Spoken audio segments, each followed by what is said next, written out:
can't get you out of my head. Or as she would do it, I just can't get you out of my head. Which would just be weird, and I can't imagine it. Would Sophie do it in the same way at all? Would she have the same look? Would it be even the same song at all? I just don't know. But anyway, the Griffin, which is the university paper of Leeds Uni, called this woman the Queen of Quarantine. And who are we to argue? Yeah, who are we to argue? She totally is. Mm-hmm. This is probably her most notable track, the one that everybody knows, the one that everybody loves, the one that when she performed at an awards do I was at, she didn't perform and everyone got upset about. It's Sophie Ellis-Bextor, Murder on the Dance Floor. This is off the album Read My Lips, and like Liam says, the follow-up to Take Me Home. This stayed on the chart for 23 weeks, and yeah, this was statistically her biggest hit to date. Actually in 2002, because it was released in December, in 2002, this was the most played song in Europe. Like, this was absolutely massive. It practically went global and did not have a US release. So to be able to use the quote global without America at this point in music is class. Like, this was a great moment for Sophie, and it was fun. And actually, I've listened to it a few times because I was trying to listen to things as much as possible.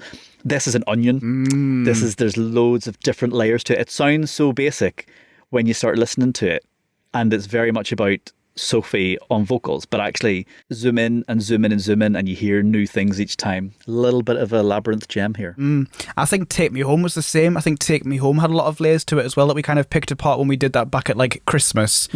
It's another one. I think she works with good people. This one was Greg Alexander of the New Radicals.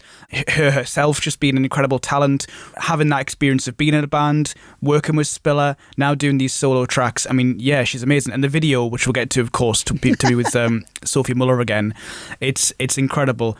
I remember this one really vividly, really vividly, just from hearing it in shops, hearing it in the car, hearing it on the radio all the time when I was like 5-6 year old.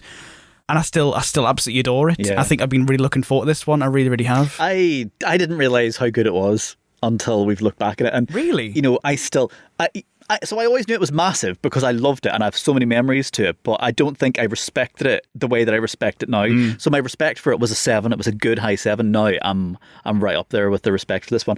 And I can just picture, like, you know, this, it makes no sense, but this would come on in like bars and things that I went to. And, you know, can you imagine 17-year-old Scott with his like chain around his neck and his what's his name? Craig David, Go Faster stripes down his face and stuff. And imagine me with 2 pints in my hand, like marching across the dance floor, and this is on. And I get Murder on the Dance Floor. And then everybody stops because everybody does the stomp. Yeah. Like the whole of Lim Valley must have done the stomp at the exact same time to this song. And I still, like, when I was sitting watching this and doing the prep, because I did the prep for this one last week, I did the stomp. I still did it. It's Murder on the Dance Floor. Boom. Like it's so brilliant. Lots of nice strings in it. Yeah. It's got grungy guitar. Nothing's overpowers her. I love the Britishness of everything she does, and it's just Hooksville. I know. You know, it's just jam-packed, but it doesn't seem like it's a jar of jam because it doesn't look like it's stuffed in any way or squashed. Yeah. There is so much to love. I love her elegance. I love how cool she comes across without being like one of these poser cool people. Like she is just effortlessly cool. Like that's her. It isn't a brand. It's just her character and her demeanour. Yeah. I love the disco vibes of it, the bits of guitar that you've mentioned, the sparkly eye makeup, like the full eyelid covered in like green sparkly makeup is amazing. Is it the most? Now this is a big call here to somebody who is Irish like yourself. Is this the most iconic hey since Bewitched, C'est La Vie? I don't know, because what about DJ Otzi? Hey baby. No. Yeah, it's a much more credible hey. Yeah. Not the, like, I love Bewitched and in their little lane. That's really offensive to say that, but I do think in their lane they were very good for what they were. But yeah, I think it's maybe the best hey. And I love a bendy note. We've discussed this where I love the way she ramps through, and instead of jumping from note to note, like stretching through like ATBs. I love it. She smashes it. But yeah, there's subtle funk in it. The guitar just impacts the overall tune really well. There's like a really, you know, when it breaks down, it starts to get really mystical and really good with the breakdown. And I just think that's lovely. And I think lyrically, is the dance floor symbolic? Is it about scrappiness of guys and girls and clubs? Is it, is it the ins and outs of relationships? What's it about? Is it about dating in the early ages? What's your interpretation of the lyrics? I've always taken it at face value. It's about murder on the dance floor. It's literally all it is to me. It's never a track I've dissected and pulled apart. Even doing it as prep for this, I didn't bother trying to pull it apart because I got too sucked in by the vibes and by Sophie. The secret meaning of this could literally be that she has murdered somebody, and this is her kind of like clever way of telling us without telling us directly. I wouldn't care. It's too much of a tune. Imagine if she was a serial killer and she like literally told the whole of Europe in 2002 and it was the most popular song. Yeah. And she's got like bodies in her back garden and we can all kind of see them in the kitchen disco through the window and like we're just all like, let's go with it. The video is a fully recreation of all the murder she did. She's putting butter on the floor. She is literally poisoning people and she's just winking at the camera going, you think I'm joking, but I'm not. Gotcha. Yeah.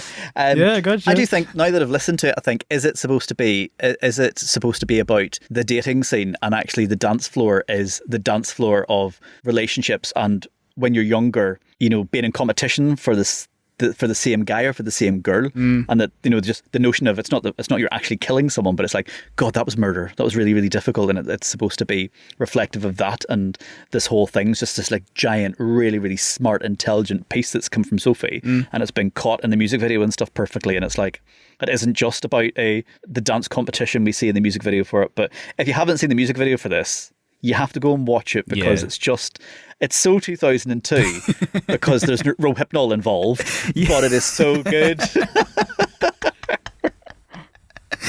How many videos can have somebody literally chloroforming somebody that we still root for at the end? You know what I mean? Like, one of the YouTube comments in the video is, I love that she's playing the villain in her own video.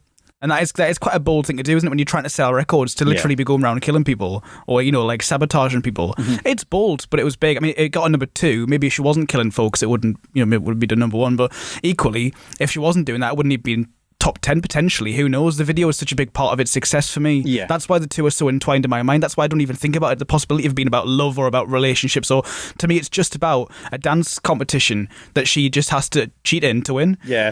My head still shouts, "They all together." The thing is, though, Sophie doesn't even need to cheat to win because she's that good. She didn't need to do all that stuff. She's just doing it to take the piss. Yeah. She doesn't need to chloroform anybody. I've said before, the southernness of Sophie's voice, for other people, it would be a problem. For her, it's if anything, it's a big factor as to why I like it so much. I like it in this chorus, not in the first chorus, in the second chorus when it's murder on the dance floor and her little ad lib sort of bits on the dance floor. Yeah, I love those, and it's kind of like an ad lib. I don't know what you'd call it, just like a backing vocal of some kind. But I love that it's still like dance floor. Mm-hmm.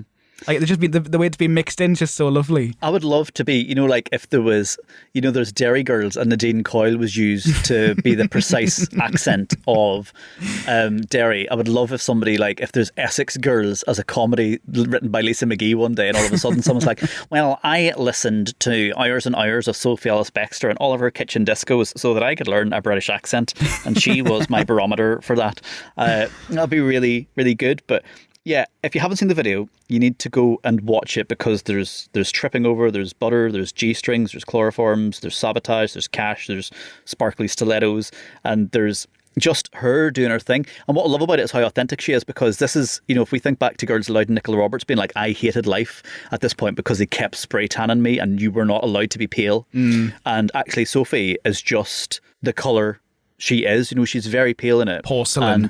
And like, yeah, she's like a really delicate China doll that's just really good crack. Mm-hmm. And I think it's really important because there were so many people that were pale and didn't have representation at this point. And I think Sophie's so important to young people who felt like they needed to be spray tanned orange day in, day out to be what would have been considered attractive back then. So love it. I think it's so good. I don't even think I've got the words to express how I feel about it, even though I've got pen and paper. It's not coming out. It's just glorious, isn't it? It's just a glorious 3.5 minutes of pop heaven. Yeah, I do love it. Yeah. Yeah. Maybe we should learn the dance routine. Well, we totally should. Now you're on TikTok. Yeah, actually.